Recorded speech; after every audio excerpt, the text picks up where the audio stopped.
Utang na loob dilemma, nahihirapan ka na rin bang tumanggi sa family members who borrow from you? Kahit kailangan mo talaga ng pera para palaguin ang business? Anak, this struggle is very common among us Pinoys. Kasi sa kultura natin, malaki ang impluensya ng utang na loob. When relatives helped us before, pinag-aral, sinuportahan, or stood by us in tough times, kaya natural lang na gusto mong suklian at tumulong din sa kanila. Ganyan ang nangyari kina Francis at Diana. They run a small trucking business. Maayos naman ang kita pero halos every month may kamag-anak na lalapit. Pahiram muna, emergency lang. And out of respect, hiya at utang na loob, they kept saying yes. At first okay lang. Pero later on, they noticed their capital shrinking.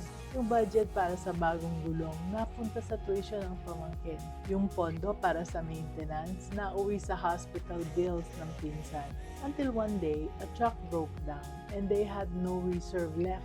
Masakit kasi they were not being selfish. They were honoring utang na loob. Pero anak, ito yung katotohanan. Kapag pinagsama mo ang negosyo at obligasyong pangpamilya, both can suffer.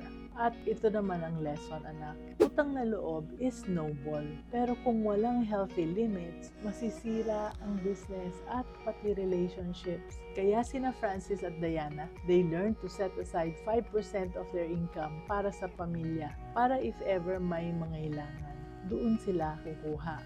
Fixed monthly allotment lang, hiwalay sa negosyo. Walang guilt, walang gulo. So let's be business-minded, Pinoy. And if you want to avoid common business mistakes, grab Business Basics for Business Owners course. Check the link in the comment section.